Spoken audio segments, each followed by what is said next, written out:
हाय, आज की क्लास में हम लोग इसके इंटरफेस के बारे में जानेंगे। तो हम लोग यहाँ से शुरू करते हैं। तो फर्स्ट ऑफ ऑल आपको जो ये दिख रहा है जहाँ पे ये 3D स्पेस यहाँ पे है, यही इसका इंटरफेस है। और ये जो फर्स्ट आपका देख रही है मेन्यू में फाइल है। तो यहाँ से आप क्या कर सकते हैं, कोई भी न्यू फाइल ले सकते हैं, फिर यहाँ से कोई फाइल को ओपन कर सकते हैं और फिर यहाँ पे सेव कर सकते हैं, सेव एज कर सकते हैं और एक्सपोर्ट कोई फाइल को यहाँ पे ला सकते हैं, इंपोर्ट एक्सपोर्ट किसी को यहाँ से बाहर कर सकते हैं, मतलब किसी और जगह पे सेंड कर सकते हैं और यहाँ पे क्विट कर सकते हैं। यहाँ पे जाके सभी सेटिंग को आप दोबारा से रीसेट कर सकते हैं, यहाँ से सब कुछ क्लीन कर सकते हैं और ये सब कुछ आगे आके जाएगा, मतलब आगे हम लोग सीखेंगे। और यहाँ पे रेंडर में आके आप रेंडर को इमेज कर सकते हैं, रेंडर एनिमेशन यहाँ पे काम आएगा। विंडो में हम न्यू विंडो ले सकते हैं, ओके।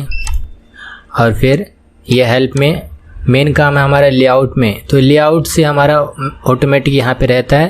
तो लेआउट आपको जो दिख रहा है यही है। तो ये सीन है, आपके ऑब्जेक्ट है, यहाँ पे कैमरा है, ये सब कुछ है। तो मॉडलिंग करेंगे तो यहाँ पे आ सकते हैं। स्कल्पटिंग के लिए यहाँ पे ऑप्शन है आपके पास, इसको घुमा के आप इस ब्रश को ऐसे ऐसे घुमाएंगे तो ये सब कुछ यहाँ पे चेंज आएगा। और उसके बाद यूवी एडिटिंग, हम किसी चीज़ के ऊपर 3D की स्पेस के ऊपर कोई भी हम 2D ऑब्जेक्ट को लगाते हैं, वहाँ पे हम इसको यूवी एडिटिंग करते हैं। टेक्सचर पेंटिंग, अब मान लीजिए ये चीज़ है, इसको हम लोग अलग अलग कलर दे सकते हैं, ओके। तो ये हम लोग आगे सीखेंगे। शेडिंग में तो फिर आप नए नए शेड्स दे सकते हैं इसको, मतलब वो भी तरह के कलर होता है तो उसको हम लोग और अच्छी तरह से कर सकते हैं। एनिमेशन पैनल में जाके आप यहाँ पे एनिमेशन कर सकते हैं। रेंडरिंग में जाके आप रेंडरिंग यहाँ पे देख सकते हैं। कंपोजिशन, ज्योमेट्री नोड का यूज़ कर सकते हैं। स्क्रिप्टिंग के लिए आप पाइथन जानते हो तो इसको कर सकते हैं, ओके। तो हम लेआउट में आते हैं और यहाँ पे आपको आउटलाइन दिया हुआ है, सीन कलेक्शन। तो ये भी जो भी सीन यहाँ पे दिख रहा है उसका कलेक्शन आपको यहाँ पे नज़र आएगा। और फिर यहाँ पे जो टूल है, आप यहाँ पे टी प्रेस करेंगे तो ये टूल यहाँ से हाइड हो जाएगा। और यहाँ से भी आप लेफ़्ट क्लिक करके बाहर ला सकते हैं या टी प्रेस करके इसको बाहर ला सकते हैं, ओके। अगर ये बाहर है तो शिफ्ट स्पेस बार प्रेस करेंगे, फिर भी आपको मेन्यू में सब कुछ दिखा सकता है। इसको ड्रैग करके कहीं भी रख सकते हैं, ये वापस चल जाएगा, ओके। और फिर यहाँ पे जब ये हो जाएगा तो अब यहाँ से आपके पास ऑप्शन है, जैसे 1 प्रेस करेंगे। अब इसको अलग अलग मोड में जाने के लिए आपके पास बहुत सारे ऑप्शन है। जैसे यहाँ पे आप Z प्रेस करेंगे तो यहाँ पे 4 मोड में आ सकते हैं, वायर फ्रेम मोड में, रेंडर मोड में, सॉलिड मोड में और मेटल प्रीव्यू में। तो हम यहाँ पे जाते हैं वायर फ्रेम मोड में, तो सब कुछ यहाँ पे आपको वायर की तरह सब कुछ दिखेगा। फिर Z प्रेस करके देखते हैं मेटल व्यू में, तो ये मेटल व्यू। तो जो कुछ ऑप्शन यहाँ पे Z प्रेस करने से आ रहा है वो यहाँ भी ऊपर आपको दिख रहा है। वायर फ्रेम यहाँ पे आप कर्सर को ले जाएंगे तो यहाँ पे आपको अलग अलग ऑप्शन में दिखाएगा, तो आप इसको अलग अलग मोड में जा सकते हैं। उसके बाद कंट्रोल टैब प्रेस करेंगे तो फिर यहाँ से ये वर्टेक्स पेंट मोड में, टेक्सचर पेंट मोड में, एडिट मोड में, स्कल्प्ट मोड में, ऑब्जेक्ट मोड में और वेट पॉइंट मोड में आ सकते हैं, जो कि आपको यहाँ भी दिखेगा। तो यहाँ भी ऑप्शन करेंगे, जो हमने अभी कंट्रोल टैब प्रेस करने से तुरंत आया था वो यहाँ भी ऑप्शन आपको दिया जा रहा है, ओके। तो अभी हम लोग यहाँ से ऑब्जेक्ट मोड में आते हैं और यहाँ पे आप जब जाएंगे तो इस सीन को यहाँ पे आपको ऑप्शन दे रहा है। यहाँ पे आपको दिख रहा है active tool and work space. तो यहाँ पे ऑप्शन है, जैसे आप यहाँ पे ओरिजिन को सिलेक्ट करेंगे और इसको करेंगे तो यहाँ पे अभी ऑब्जेक्ट नहीं जाएगा, बल्कि ये ओरिजिन पॉइंट यहाँ से मूव होने लग जाएगा। तो आगे चल के इसको हम लोग और यूज़ करेंगे। और यहाँ पे रेंडर प्रॉपर्टीज़ में है, तो रेंडर का अर्थ होता है कि अगर हम कोई चीज़ को फाइनल आउटपुट निकालते हैं तो वहाँ पे हमको ये सेटिंग्स करनी पड़ती है। तो यहाँ पे 2 रेंडर इंजन है, यहाँ तो एक तो ईवी है और साइकिल है और वर्क बेंच भी है। तो मेनली यहाँ पे ईवी में वर्क किया जाता है और साइकिल में भी किया जाता है। और यहाँ पे बहुत सारी सेटिंग्स है, उसको हम लोग आगे चल के करेंगे। फिर यहाँ पे आउटपुट होता है, आउटपुट में आपको सेटिंग करना होता है कि किस तरह का आपको आउटपुट चाहिए। यहाँ पे अगर इमेज में इसको चाहिए तो यहाँ पे इमेज में ले सकते हैं। FMPEG हम ज़्यादा यूज़ करेंगे जब हम वीडियो रेंडर करेंगे, तो इसका मेन यूज़ होता है। और जनरली PNG का ये होता है। और यहाँ पे आउटपुट के लिए ऑप्शन देगा कि आपको कहाँ पे इसको फाइल को सेव करनी है, तो ये इंपॉर्टेंट है। तो यहाँ पे आप जाके इसको ये पाथ दे सकते हैं, यहाँ से आप कर सकते हैं। और जब यहाँ पे आएंगे आपको तो व्यू लेयर प्रॉपर्टीज़, तो जब भी हम इसका यूज़ करने वाले हैं मेनली वो देखिए। तो यहाँ से मैं इस ऑब्जेक्ट को A प्रेस करके डिलीट करता हूँ और कोई नया ऑब्जेक्ट लेना है तो शिफ्ट A प्रेस कीजिए और यहाँ से अलग अलग जाके ऑप्शन आपके पास ऐड यहाँ पे लिखा हुआ है, मैश में जाके इतने सारे ऑप्शन है उसको ले सकते हैं, कर्व में जाके ले सकते हैं। तो मैश में जाके मैं यहाँ से क्यूब लेता हूँ, इसको मॉडिफाई करना है। तभी जो एक्सिस आया इसको हम लोग यहाँ से मूव कर देते हैं। और अभी ये मॉडिफायर में जाइए, मॉडिफायर में जाने के बाद यहाँ पे बहुत सारा मॉडिफायर आपको दिख रहा है, जैसे मॉडिफाई करना है, जनरेट करना है, डिफॉर्म करना है, फिजिक्स करना है। तो मेनली हम लोग ज़्यादातर इस मॉडिफायर का यूज़ करने वाले। सपोज कीजिए यहाँ पे जाके मैं यहाँ पे सब डिवीज़न मॉडिफायर लाता हूँ, देखिए इसके अंदर चेंज आ चुकी है। अब यहाँ पे लेवल इसका बढ़ाते जाइए तो और स्मूथ होगा, और लेवल बढ़ाइए और स्मूथ होगा। तो इस तरह से आप इसको और स्मूथ कर सकते हैं। और इसको देखने के लिए वायर फ्रेम में जाएंगे तो इस तरह से दिखेगा। तो ये इसका यूज़ हो गया। और दूसरा हमारे यहाँ पे फिजिक्स हो गया।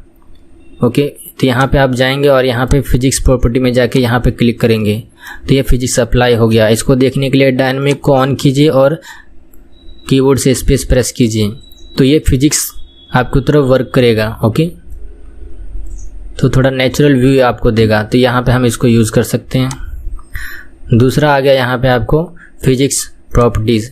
फिजिक्स प्रॉपर्टीज़ में आके अलग अलग चीज़, जैसे क्लॉथ बनाना हो, ठीक है, सॉफ्ट बॉडी बनाना हो, कोई चीज़ लिक्विड बनाना हो, रिजिड बनाना हो, तो फोर्स जैसे हवा में कोई चीज़ को उड़ाना हो, तो ये सारा कुछ आप यहाँ से कर सकते हैं इसको। और यहाँ पे कांस्टेंट में आएंगे तो यहाँ पे बहुत सारा मॉडिफायर की तरह ये आपको दिखाएगा, जैसे कॉपी, लोकेशन, रोटेशन, ठीक है, इतना सब कुछ कर सकते हैं। आप कोई चीज़ को किसी से लिंक करना है तो ये रिलेशनशिप जनरेट करेगा, किसी को ट्रैक करना तो ये सब कुछ करेंगे। तो हम लोग आगे चल के इसको भी सीखेंगे।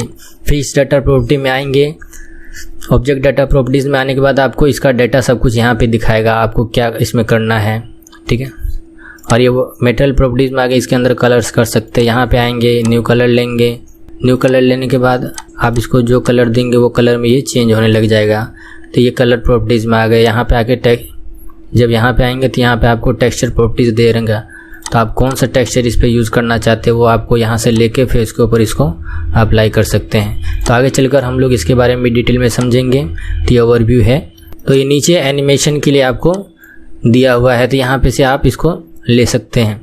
ओके, और फिर इसका आप यूज़ कर सकते हैं, जैसे आपको कितना फ्रेम रखना है। कोई 500 फ्रेम का रखता है तो यहाँ 500 टाइप करके एंटर प्रेस कीजिए तो 500 फ्रेम की एनिमेशन आपकी बन जाएगी। ओके, तो ये यहाँ से आप यूज़ कर सकते हैं और यहाँ पे जाके अलग अलग चीज़ें ले सकते हैं। तो ये एनिमेशन के लिए आपको 1 2 3 4 5 थिंग्स यहाँ पे दिया हुआ है, इसका यूज़ कर सकते हैं आप। तो हम लोग आगे चल कर इसके बारे में भी सीखेंगे। तो जस्ट ये ओवरव्यू है। अभी दूसरा है, यहाँ पे जाके आप यहाँ पे लेके जाइए, दोनों तरफ एरो दिखेगा और यहाँ पे राइट क्लिक कीजिए। तो यहाँ पे आपको दे रहा है एरिया को किस तरह से डिवाइड करना है। तो यहाँ पे वर्टिकल है, ऊपर से नीचे की तरफ डिवाइड होगा, हॉरिजॉन्टल है, लेफ्ट से राइट की तरफ होगा। तो मान चलिए वर्टिकल करना है तो यहाँ पे ये जो लाइन दिख रहा है जिसको यहाँ पे रख देंगे वो आधे पार्ट में डिवाइड कर देगा। तो 2 विंडो ओपन हो गई है।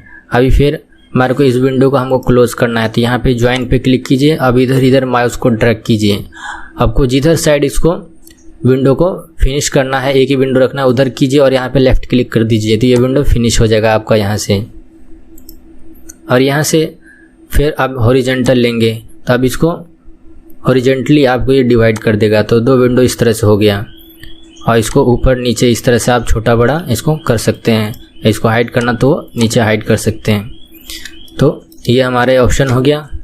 और इसमें क्या करना है, जैसे सपोज कीजिए ये आपको है, इसको हमको पूरा बड़ा करना है तो इस पर क्लिक कीजिए, कंट्रोल स्पेस कीजिए तो ये फुल आपको पूरा बिग साइज में आ जाएगा। वापस बैक आने के लिए कंट्रोल स्पेस प्रेस कीजिए तो वापस बैक आ जाएंगे आप नॉर्मल डिफ़ॉल्ट में। यहाँ पे ले जाके कंट्रोल स्पेस प्रेस करेंगे तो ये बड़ा हो जाएगा कलेक्शन। कंट्रोल स्पेस करेंगे तो वापस अपने ओरिजिनल पोजीशन में आ जाएगा। और इसको बड़ा करना है तो कंट्रोल स्पेस करेंगे तो ये बिग साइज में आ जाएगा। कंट्रोल स्पेस प्रेस करेंगे तो वापस अपनी साइज में ये आ जाएगा। और नया विंडो लेने के लिए यहाँ से भी आप ले सकते हैं। यहाँ पे जाएंगे और प्लस बटन दिखाएगा, लेफ़्ट क्लिक करके इसको इस तरह से ड्रैग करेंगे तो न्यू विंडो आ जाएगी। और वापस चल जाएंगे तो वहाँ चल जाएगा। ओके, अब यहाँ से फिर नया विंडो लेना है तो फिर यहाँ से आ जाएगा। इस तरह से आप बहुत सारे विंडो को ले सकते हैं और इतना सारा विंडो को आप इस तरह से कलेक्ट किया जा सकता है। तो ये आपके पास ऑप्शन है। वैसे इतना यूज़ नहीं करते हैं तो बस इसको आप फिर से फिनिश करने के लिए वही ऑप्शन लगाना, यहाँ पे ले जाइए, ज्वाइन करके इसको ज्वाइन कर दीजिए। तो इस तरह से आप कर सकते हैं। तो ये यहाँ पे ज्वाइन हो जाएगा।